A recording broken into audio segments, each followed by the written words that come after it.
Federalist 67, Part 3. This is another book that I really haven't mentioned so far in this series of videos, The Ideological Origins of the American Revolution by Bernard Bailyn. So I'm going to leave it here to remind you that this is one of those other books that historians of the founding of the United States say it's an important book to read. So we'll continue I'll continue reading this Federalist. I'm going to start with the paragraph that says, the second clause of the second section of the second article empowers the President of the United States to nominate and by and with the advice of and consent of the Senate to appoint ambassadors, other public ministers and counsels, judges of the Supreme Court, and all other officers of the United States whose appointments are not in the Constitution otherwise provided for, and which shall be established by law. So he reads this part of the Constitution of the United States to show that the governor of New York, who was writing articles under the pseudonym Cato, has made a big lie, has told a big lie, has made a big error, and he wants to discredit not only him, the rest of anti-federalists, by spreading lies. So he actually gives us part of the Constitution of the United States, and now it says, immediately after this clause follows these words, again from the Constitution of the United States, the President shall have power to fill up all vacancies that may happen during the recess of the Senate by granting commissions which shall expire at the end of their next session. It is from this last provision that the pretended power of the President to fill vacancies in the Senate has been deduced. So he says they definitely misread this or misrepresented this provision in the Constitution. A slight attention to the connection of the clauses and to the obvious meaning of the terms will satisfy us that the deduction is not even colorable. The first of these two clauses, it is clear, only provides a mode for appointing such officers, whose appointments are not otherwise provided for in the Constitution, and which shall be established by law.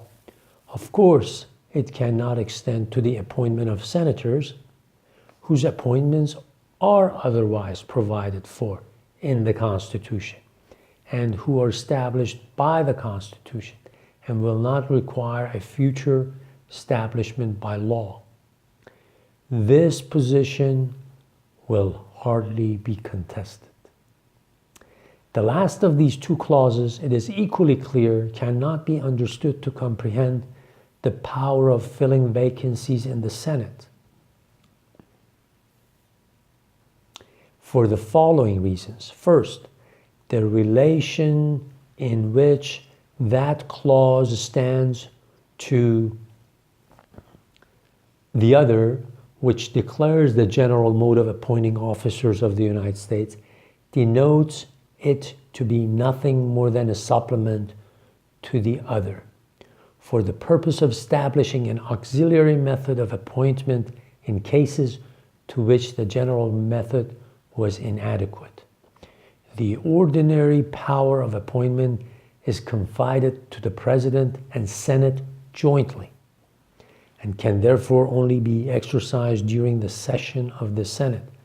But as it would have been improper to oblige this body to be continually in session for the appointment of officers,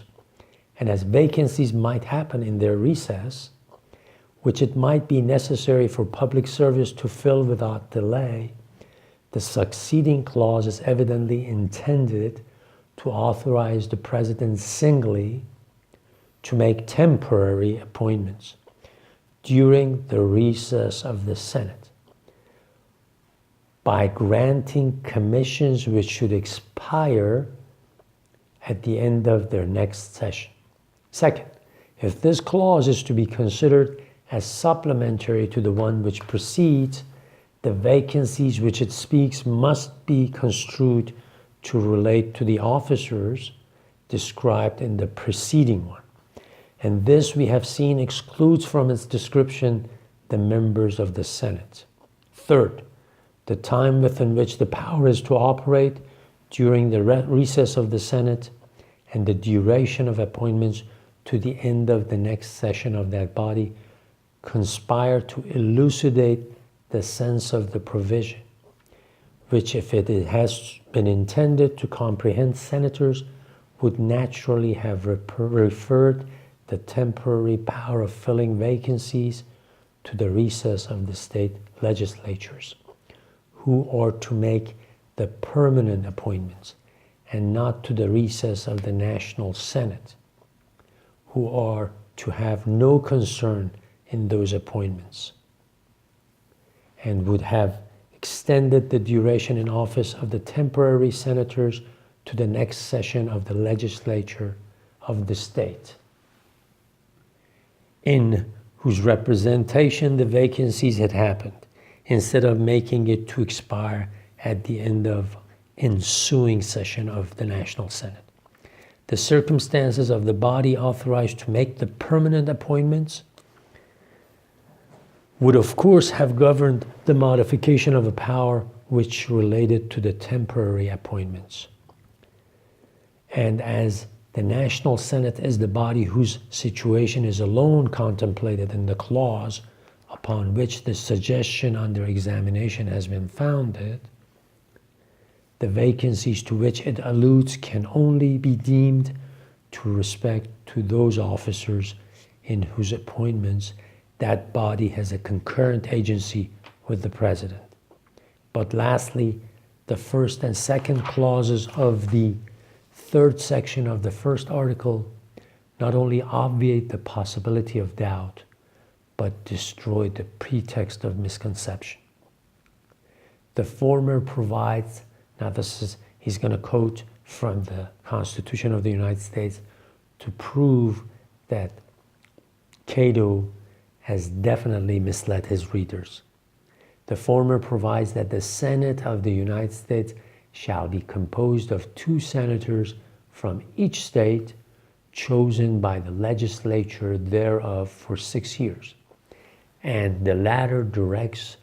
that if vacancies in that body should happen by resignation or otherwise during the recess of the legislature of any state, the executive thereof, capitalized thereof, the executive thereof, in other words, the governor of that state, may make temporary appointments until the next meeting of the legislature, which shall then fill such vacancies. Here is an express power given in clear and unambiguous terms to the state executives to fill the vacancies, to fill the casual vacancies in the Senate by temporary appointments, which not only invalidates the supposition that the clause before considered could have been intended to confer that power upon the President of the United States, but proves that this supposition, destitute as it is even of the merit of plausibility, must have originated in an intention to deceive the people, too palpable, be obscured by sophistry,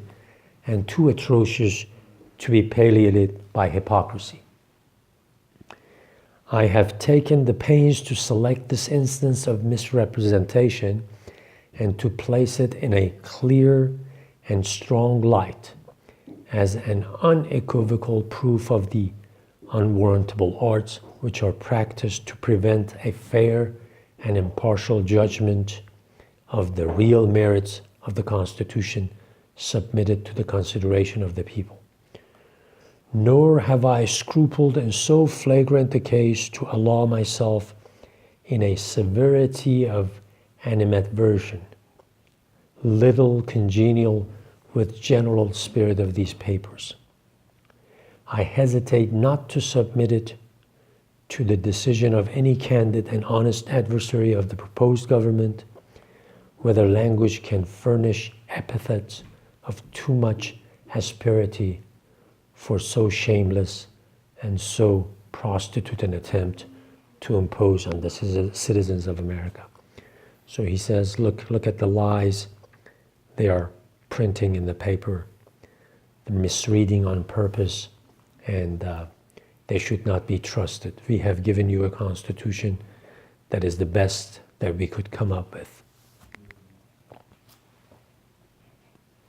All right, don't forget, you've got to read along with me, because especially if English is not your first language, which is why I'm making these videos, and the text is a little heavy to read, even for Americans right now who